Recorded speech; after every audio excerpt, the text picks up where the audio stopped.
Good morning students. देखो बेटा, हम लोगों का जो टॉपिक चल रहा था रिटायरमेंट ऑफ पार्टनर का, और उस रिटायरमेंट ऑफ पार्टनर वाले चैप्टर में हमारा टॉपिक था adjustment of remaining partners capital. तो उसी टॉपिक को हम लोग कंटिन्यू करते हैं। देखो, इलिस्ट्रेशन 45 के बाद डायरेक्टली मैंने आपको 54 इलिस्ट्रेशंस करवाया था, क्योंकि बीच में कुछ क्वेश्चंस आए थे settlement of the loan of retiring partner. वो टॉपिक हम लोग बाद में करेंगे, पहले हम लोग adjustment of remaining partners capital से रिलेटेड टॉपिक को कर रहे हैं। तो देखिए बेटा, इलिस्ट्रेशन 54 के बाद जो नेक्स्ट इलिस्ट्रेशन मैं करवा रहा हूँ वो आपको करवा रहा हूँ 55।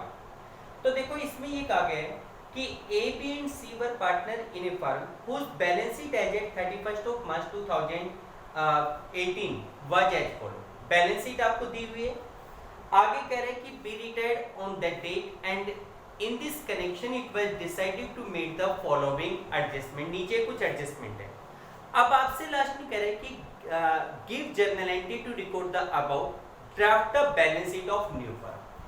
अब देखो, आपसे जर्नल एंट्री और बैलेंस शीट बनाने के लिए कहा गया है, लेकिन मैंने आपको बताया था जैसे बैलेंस शीट बनानी तो बैलेंस शीट से पहले आपको कैपिटल अकाउंट, और कैपिटल अकाउंट से पहले आपको क्या बनाना पड़ेगा, रिवैल्यूएशन अकाउंट। तो पहले हम नेसेसरी अकाउंट्स बनाते हैं और उसको देख के जर्नल बनाना बहुत आसान है। मैं आपको पहले भी बता चुका हूं, तो जर्नल हम उसके बाद बनाएंगे। तो देखो, इसमें सबसे पहले नेसेसरी अकाउंट्स बनाते हैं। सबसे पहला account revaluation account. Revaluation account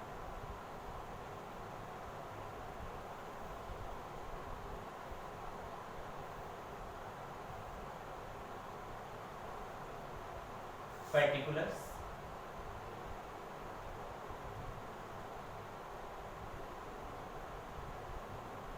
amount,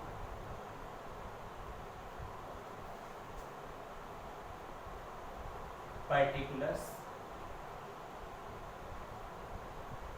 amount। तो देखिए बेटा, इसी से रिलेटेड जैसे आपके पास कहा गया कि भाई बी रिटायरमेंट ले रहा है। पहले रिवैल्यूएशन के पॉइंट देखो, बी रिटायरमेंट ले रहा है। नीचे कुछ कंडीशंस क्या हैं। फर्स्ट पॉइंट में कह रहे हैं कि भाई to reduce stock and furniture by 5% and 10% respectively. Stock को 5% और फर्नीचर को 10% रिड्यूस करना है। तो स्टॉक है 10,600, इसका 5%, तो टू स्टॉक। बेटा 10,600 का 5% 530 रुपीज हो गया। इसी प्रकार furniture is to be reduce by 10%।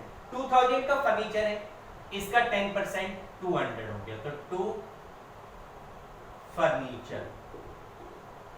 Furniture आपको कितना रिड्यूस करना है, टोटल 200 रुपीज। आगे कह रहे हैं कि to provide for doubtful debts at the rate of 5% on debtors. Debtors के ऊपर 5% का प्रोविजन फॉर डाउटफुल डेब्ट्स बनाना है। तो टोटल डेटर आपके पास 9000 के, 9000 का 5% 450। तो to provision for doubtful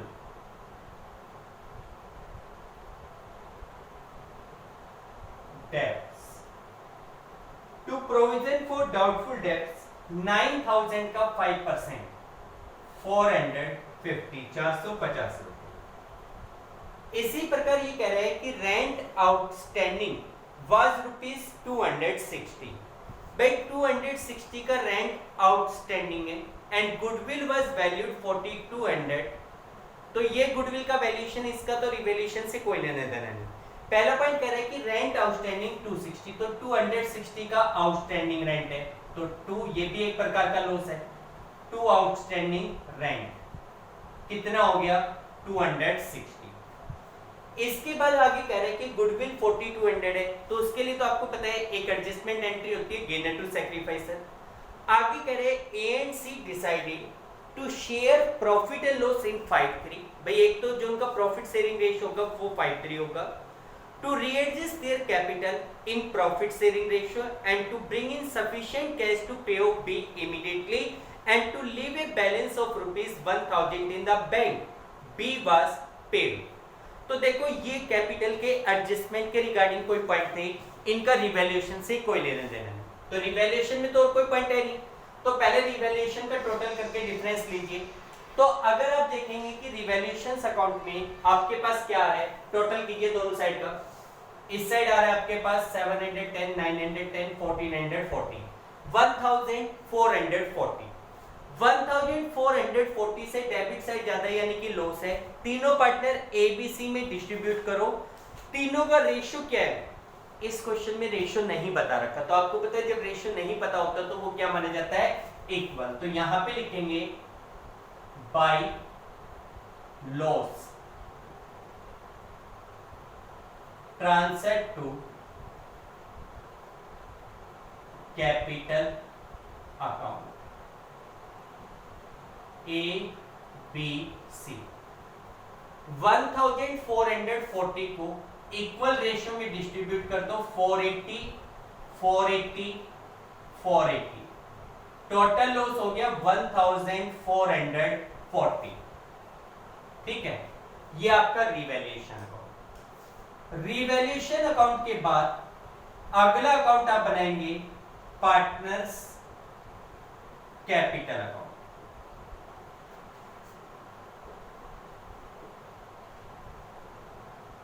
partners capital account, 3 partner है A B C.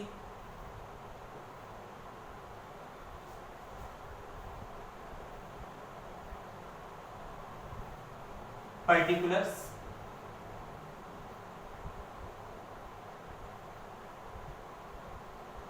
A B C, फिर पर्टिकुलर्स ए बी और सी। ठीक है, सबसे पहले बेटा कैपिटल का बैलेंस, बैलेंस शीट के आइटम्स है जो। तो कैपिटल का बैलेंस आपके पास कितना दिया हुआ है, देखो यह बैलेंस दिया गया 8000, 6000 एंड 4000। तो यहां पे लिखेंगे बाय बैलेंस ब्रॉट डाउन।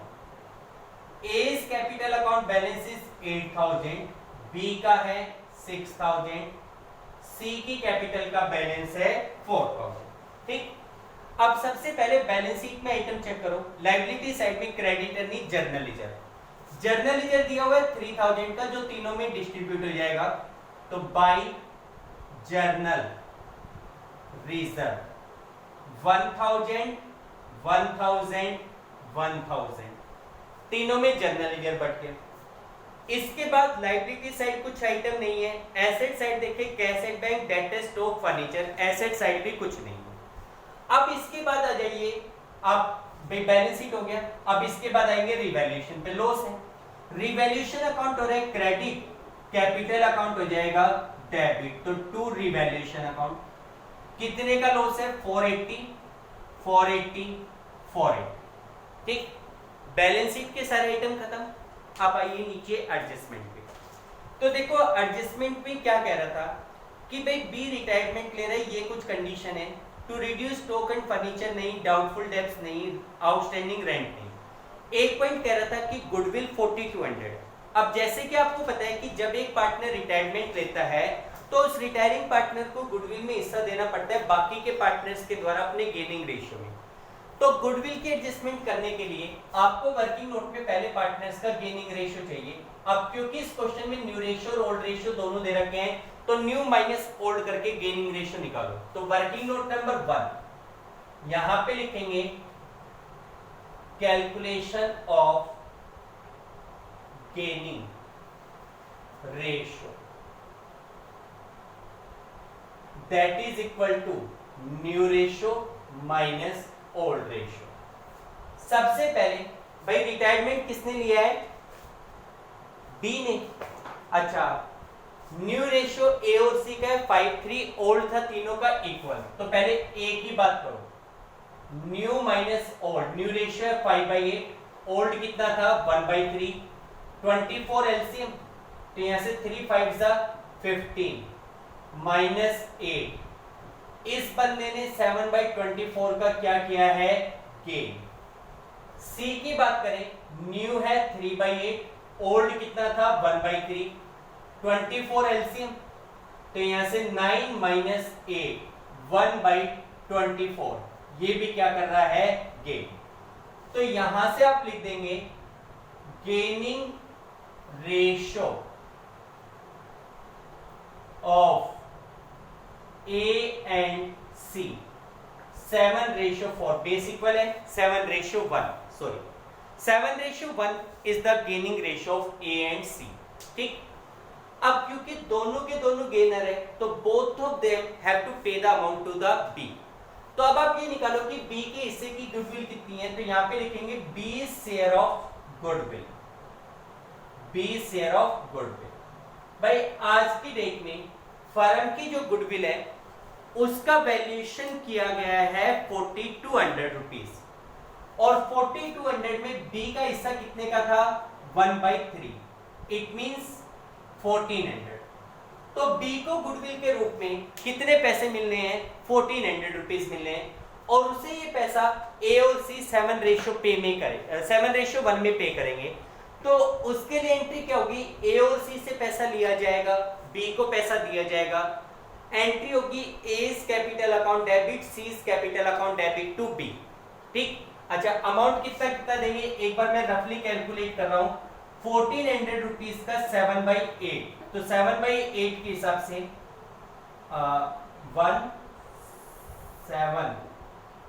175 को 7 से मल्टीप्लाई करोगे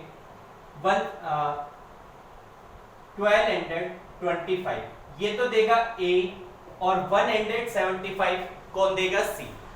A और C से पैसा लेकर B को देना है, एंट्री हो रही है A's capital account debit, C's capital account debit to B। तो बेटा B क्रेडिट हो रहा है क्रेडिट साइड में बाय A's कैपिटल, A ने कितना पैसा देना है 1225, बाय C's कैपिटल कितना पैसा 175, और A और C डेबिट हो रहे तो डेबिट साइड में टू B's कैपिटल, B की कैपिटल से कितना पैसा 1225 और 175। This is the adjustment for goodwill. ये आपने किसके एडजस्टमेंट कर दी, गुडविल के एडजस्टमेंट कर दी। ठीक, इसके बाद और कुछ चेक करो भाई, आगे इन्होंने कहा था कि रेशियो A और C का 5:3 होगा। To readjust their capital in the profit sharing ratio and to bring in sufficient cash to pay off B immediately and to leave a bank balance of 1000 in bank, B was paid off। देखो बेटा, अब आपको केवल ये कहा जा रहा है भाई, और कोई चीज तो बची नहीं, रिजर्व रिवैल्यूएशन और कुछ नहीं बचा। अब ये कह रहे हैं कि टू ब्रिंग सफिशिएंट कैश, भाई एक तो ये कह रहे हैं कि A और C want to make their capital adjustment according to their ratio, यानी कि वो अपनी कैपिटल को अपने रेशियो के अकॉर्डिंग एडजस्ट करना चाहते हैं, और B को पे करने के लिए इतना पैसा लेकर आए कि B की पेमेंट भी हो जाए और बैंक में 1000 का बैलेंस भी रह जाए, और साथ में ये भी कह रहे हैं कि B वाज पेड ऑफ।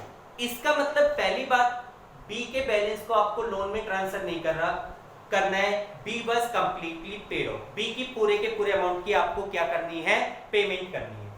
तो अच्छा, दूसरी बात, अभी तक के जो क्वेश्चंस किए थे अगर उसमें B को पेमेंट भी करनी होती थी तो टू बैंक पेमेंट करके हिसाब के लिए, लेकिन फिलहाल एक बात देखो कि B को हमें कितने पैसे देने, लगभग 8400 में से 480 चला गया तो 7960। चेक करो कि क्या इतना पैसा आपके पास अवेलेबल है, बिल्कुल नहीं है।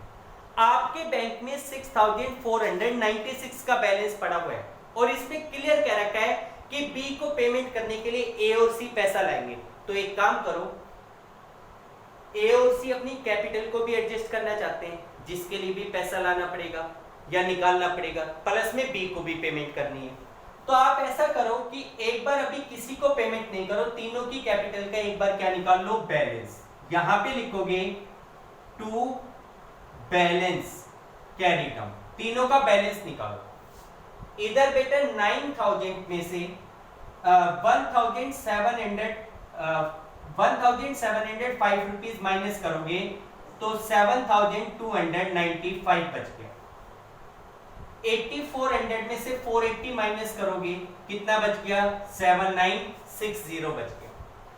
इधर 5000 में से 655 रुपीज माइनस करोगे तो कितना बचेगा 4345, 655 माइनस किया 4345। फिलहाल ये कैपिटल का बैलेंस है। टोटल कर दो, इधर का टोटल है 9000, 8400 और 5000। इधर भी टोटल करोगे 9000, 8400 और यहाँ पे 5000। ठीक, अब आपको कैपिटल को एडजस्ट करना है, तो ये जो बैलेंस है इसी बैलेंस को वापस ब्रोट डाउन करो। यहां लिखेंगे बाय बैलेंस ब्रोट डाउन। ठीक है, बाय बैलेंस ब्रोट डाउन। कितना बैलेंस भाई, ए का बैलेंस आ गया 7295, बी का बैलेंस आ गया 7960 और सी का बैलेंस आ गया 4345। ठीक, अब देखो यहां पे क्या बात थी भाई, यहां पे बात थी कि बी की तो पेमेंट करनी है, कोई बात नहीं कर देंगे। साथ के साथ में ए और सी की कैपिटल को एडजस्ट भी करना है, और इन्होंने कहा कि बी को पेमेंट करने के लिए पैसा किसके द्वारा लाया जाएगा, ए और सी के द्वारा। साथ के साथ में 1000 का बैंक में बैलेंस भी चाहिए। तो इसका मतलब पहले तो ए और सी से पैसा मंगवाओ और उसके बाद बी को क्या करो, पेमेंट। तो इसका मतलब first of all you have to adjust your capital. अब आपको मैंने बताया था कि कैपिटल को एडजस्ट करने के लिए दो चीजों की जरूरत होती है। एक तो न्यू रेशियो, वो गिवन है 53, और दूसरा what should be the total capital of new firm. तो वर्किंग नोट नंबर सेकंड में आप यहां पे लिखिए एडजस्टमेंट फॉर कैपिटल। तो इसमें सबसे पहले लिखिए new ratio of A and C 53 है। अब इसके बाद आप लिखेंगे calculation of new capital, calculation of new capital of firm. भाई इस फर्म की नई कैपिटल क्या होनी चाहिए। ठीक है, तो देखो नई कैपिटल को कैलकुलेट करने के लिए मैंने तरीका बताया था। अब देखो इस क्वेश्चन की लैंग्वेज क्या है, लास्ट पॉइंट पढ़ो, to brings in sufficient cash to pay off B immediately.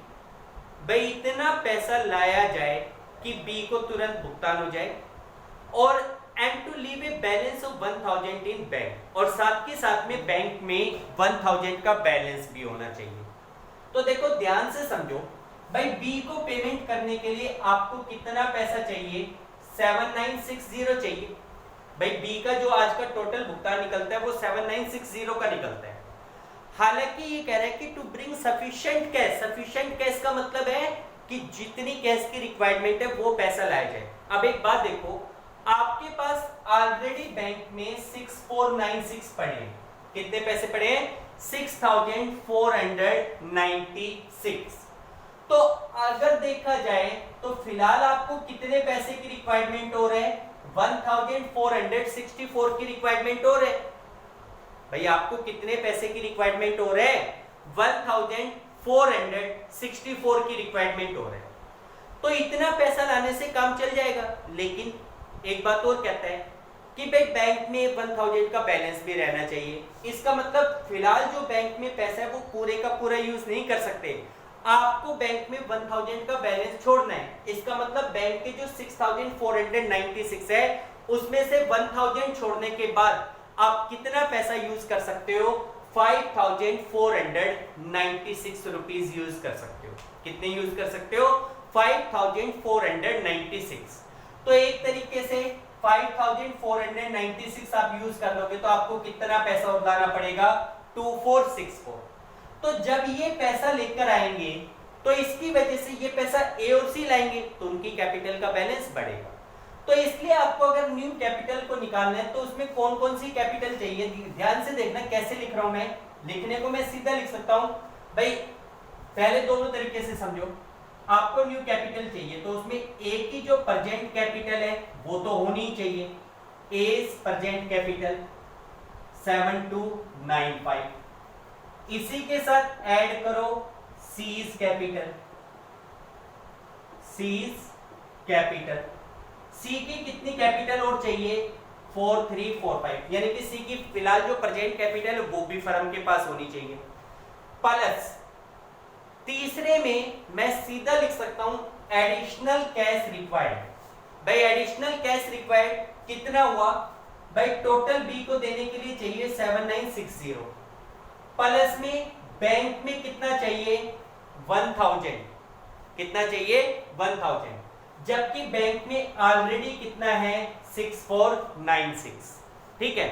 तो उस हिसाब से आपको एडिशनल पैसा कितना चाहिएगा 2464। तो मैं इसको कैसे लिखूंगा, लिखने का तरीका देखो, यहां पे हम लिखेंगे add amount required to pay to be. भाई अमाउंट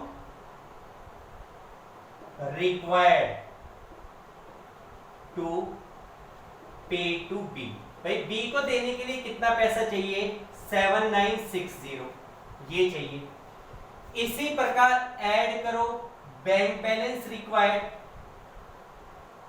बैंक बैलेंस रिक्वायर्ड, भाई बैंक में कितने का बैलेंस चाहिए 1000 का बैलेंस चाहिए। मैं ये लैंग्वेज इसलिए लिखवा रहा हूं क्योंकि देखो कई बार क्या होगा कि कुछ क्वेश्चंस में जो अवेलेबल बैंक बैलेंस है वो गिवन नहीं होगा, बल्कि उसमें ये कहा जाएगा कि बी को पैसा देने के लिए इतना चाहिए, बैंक में इतना पैसा चाहिए, जबकि बैंक में कुछ नहीं था। तो उसमें जो हम डायरेक्ट अमाउंट निकालेंगे तो दिक्कत आएगी, तो इसलिए इस प्रोसेस को अडॉप्ट किया कीजिए। भाई हमें बी को देने के लिए कितना पैसा चाहिए 7960 चाहिए, बैंक में कितना बैलेंस रिक्वायर्ड है 1000 चाहिए, तो टोटल अमाउंट कितना हो गया भाई, इन सब का टोटल करो कितना हो गया बेटा 0 2 4 7 और 9 16 6 1 2 9 9 और 4 13 और 7 20,600। भाई ये सब अमाउंट का जो टोटल आता है वो आ रहा है 20,600, ठीक। अब 20,600 हमारे पास आ रहा है, जबकि आप ये देखो कि बैंक में ऑलरेडी जो बैलेंस है, भाई बैंक में हमें 1000 ही तो चाहिए, इसका मतलब बैंक का जो बाकी का पैसा है वो सारे का सारा आप यूज कर सकते हो। तो 1000 आपने प्लस कर दिया, तो यहां पे लेस कीजिए available bank balance, available bank balance. भाई बैंक में जो अवेलेबल बैलेंस है वो कितना है 6496। तो total capital of firm, total new capital of firm, firm की जो टोटल न्यू कैपिटल है वो 14,104 आ गई। फर्म की जो टोटल न्यू कैपिटल है वो कितनी आ गई बेटा 14,104 रुपीज आ गई, ठीक है। एक बार चेक कर लेना अमाउंट सही है क्या 14,064। बेटा एक बार चेक करो कहीं मिस्टेक कर दी क्या 7920, यहां गलती कर दी थोड़ी सी, सॉरी। देखो ये 480 था, मैंने 440 ध्यान दे दिया, 7920 आएगा यहाँ पे, ठीक है। यहाँ पे भी 7920 आ रहे हैं, ठीक है। यहाँ पे 7920, 40 रुपीज का फर्क आ रहा है बेटा। तो 20,580 जिसमें से ये अमाउंट लेस करोगे तो 14,064 आ गया। सॉरी वो कैलकुलेशंस मिस्टेक्स थी, आप लोग एक बार करेक्ट कर लीजिएगा उसको। तो इसका मतलब ये हुआ कि इस फर्म की जो टोटल कैपिटल होनी चाहिए वो 14,064 रुपीज होनी चाहिए। मेरे ख्याल से ये पॉइंट सभी बच्चों को समझ में आ गया होगा। अगर कोई डाउट है नहीं समझ में आए तो आप मुझसे दोबारा कॉल करके या मैसेज के थ्रू समझ लीजिए, ठीक। भाई मैं फिर आपको बता रहा हूँ, भाई जैसे ए की जो कैपिटल है, सी की जो कैपिटल है वो तो होनी ही चाहिए फर्म के पास, प्लस ये कह रहे हैं कि बी को पेमेंट करनी है और उसके लिए पैसा ए और सी लाएंगे। तो बी को पेमेंट करने के लिए कितना पैसा चाहिए, ये पैसा चाहिए। बैंक में कितना पैसा चाहिए 1000 चाहिए, तो 1000 हमने प्लस कर दिया और जो बैंक में ऑलरेडी बैलेंस अवेलेबल था उसको हमने माइनस कर दिया। तो इस फर्म की टोटल कैपिटल आपके पास आ गई 14,064 रुपीज। अब ये जो कैपिटल है ये कैपिटल ए और सी के बीच में होनी चाहिए according to their new ratio. New ratio कितना है 5:3। तो देयरफॉर एज न्यू कैपिटल,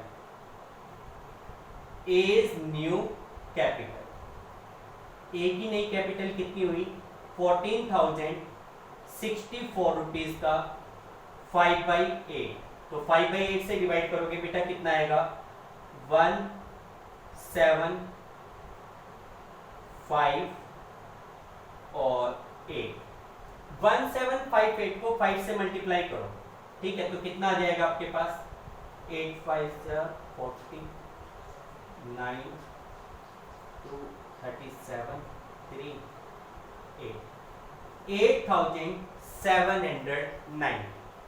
बेटा टोटल ये अमाउंट कितना आ गया 8,790। This should be the new capital of A. और इसी प्रकार C is new capital, C की नई कैपिटल कितनी हो जाएगी 14,064 में सी का हिस्सा कितने का है 3/8, 1758, 1758 को 3 से मल्टीप्लाई करोगे तो ये आ जाएगा 5,274, 5,274। It should be the new capital of C. एक बार चेक कर लो सेम अमाउंट आ रहा है क्या नहीं, ठीक है। तो आप ये देखोगे ए की जो नई कैपिटल है वो होनी चाहिए 8790, सी की कितनी होनी चाहिए 5274, ठीक। नई कैपिटल आपके पास निकल गई। अब आप इस कैपिटल को एक्चुअल कैपिटल से कंपेयर करोगे। भाई जैसे इस बंदे की एक्चुअल कैपिटल है 7,295, होनी कितनी चाहिए 8,790। इसका मतलब ए को पैसा लाना पड़ेगा। इस अमाउंट में से जब आप इस अमाउंट को लेस करेंगे तो आई थिंक 1,495 आ रहा है। ए विल ब्रिंग 1,495। इसी प्रकार सी का कंपेयर करेंगे, ये कैपिटल उसकी होनी चाहिए, ये कैपिटल उसकी एक्चुअल में है, तो इस अमाउंट में से जब इसको लेस करेंगे तो कितना जाएगा 929। ए को कितना पैसा लाना है 1,495, सी को कितना पैसा लाना है 929। तो दोनों पैसा लेकर आएंगे, क्या एंट्री होगी bank account debit to A's capital to C's capital, तो यहां पे लिखोगे बाय बैंक। ए कितने पैसे लेकर आ रहा है 1,495, सी कितने पैसे लेकर आ रहा है 929। और आप चेक भी कर सकते हो इन दोनों का पैसा मिलकर कितना होता है, इन दोनों का जो टोटल अमाउंट बनता है वो हमारे पास बन रहा है, चेक कर लेना, यहाँ पे ये थोड़ी सी मिस्टेक हो गई थी इसी वजह से 20 रुपीज की वजह से 7920 40 कम कर दो 2424। तो आप ये देखो कि इस अमाउंट का जो टोटल आ रहा है वो कितना आ रहा है 2424। दोनों बंदों को मिलकर कितने पैसे लाने पड़ेंगे 2,424, ताकि इसकी सहायता से बी की पेमेंट भी हो जाए और साथ के साथ में बैंक में कितने का बैलेंस रह जाएगा 1,000। इन दोनों ने पैसा लगा दिया। इन दोनों का पैसा लगने के बाद आपके पास सफिशिएंट कैश हो गया। Now you can make the payment to B. अब आप लोग बी को पेमेंट कर सकते हो। तो बी को पेमेंट करोगे, क्या एंट्री होगी B's capital account debit to bank, तो यहां पे लिखोगे टू बैंक। बी को आपने कितने की पेमेंट कर दी 7,920 की पेमेंट कर दी। कितनी पेमेंट कर दी 7,920, B's capital account debit to bank, ठीक हो गया बी का भुगतान। अब उसके बाद आप लोग निकाल लीजिए बैलेंस टू बैलेंस कैपिटल। किस किस का, ए का बैलेंस आ जाएगा 8790, सी का बैलेंस आ जाएगा 5274, ठीक है। यहां पे टोटल कर दीजिए, this is the capital account of person, ठीक। अच्छा, जब बैलेंस शीट बनाओगे, बैलेंस शीट सिंपल है, बैलेंस शीट में कुछ दिक्कत नहीं है। भाई बी की तो पेमेंट हो गई, बी तो खत्म हो गया। अच्छा, बैंक में कितने का बैलेंस बचेगा कैसे भी निकाल के देख लो। जैसे स्टार्टिंग में था 6496, प्लस में ए ये पैसा लेकर आया है कितना 1495, प्लस में 929, माइनस में 7920, या फिर सीधा लिख दो 1000, आना बैलेंस वही है 1000 का, ठीक। तो इस तरीके से आप इस क्वेश्चन को करके देखेंगे, सिंपल सा पॉइंट है, ठीक है। तो देखो बेटा, ये हमारे पास कैपिटल को एडजस्ट करने के लिए एक नया पॉइंट था, जिसमें रिमेनिंग पार्टनर्स के द्वारा इतना पैसा लेकर आया जा रहा है so that the retiring partner may be paid off and also there should remain a certain bank balance, ठीक है। तो देखो ये हमारे पास कैपिटल एडजस्टमेंट से रिलेटेड कुछ क्वेश्चंस थे, ठीक है। इसमें और कोई दिक्कत नहीं है। अब इसमें देखो टॉपिक यही चल रहा है, बस एक पॉइंट और आता है कैपिटल एडजस्टमेंट करने का, जिसमें ये कहा जाता है कि remaining partner decided to readjust their capital according to new ratio, और उसमें कुछ नहीं गिवन होता कि how much amount is required to pay to retiring partner, ठीक है, ऐसा कुछ नहीं होता। तो उस केस में अगर उस प्रकार का केस आता है तो बस उसमें ये ध्यान रखना कि भाई चाहे रिटायरिंग पार्टनर को पेमेंट करो या ना करो, ठीक है, उसके बारे में तो कुछ कह नहीं रखा। करना भी होगा तो आपके पास सफिशिएंट बैंक बैलेंस होगा, अगर सफिशिएंट बैंक बैलेंस नहीं भी होगा तो आप बैंक ओवरड्राफ्ट से पेमेंट ले लोगे। लेकिन उसमें ये कहा जाएगा कि the remaining partner decided to readjust their capital according to new ratio, और उसमें कुछ नहीं कहा जाएगा कि how much amount remaining partner will bring to pay off the retiring partner, how much bank balance is required, ऐसा कुछ नहीं कहा जाएगा। तो उसमें क्या होगा कि सारी एडजस्टमेंट करने के बाद ए और मतलब कि जो रिमेनिंग पार्टनर है, जैसे यहाँ पे ए और सी है, उन लोगों की कैपिटल का जो टोटल आएगा सारी एडजस्टमेंट करने के बाद रिमेनिंग पार्टनर्स की कैपिटल का जो टोटल आएगा that will be the total capital of new firm. ठीक, चलो इससे रिलेटेड एक क्वेश्चंस मैं आपको कल करवाऊंगा, आज आप लोग इस टॉपिक को करके देखिए। ठीक, कोई भी प्रॉब्लम लगती है कॉल कीजिए। ओके बेटा, thank you, have a nice day.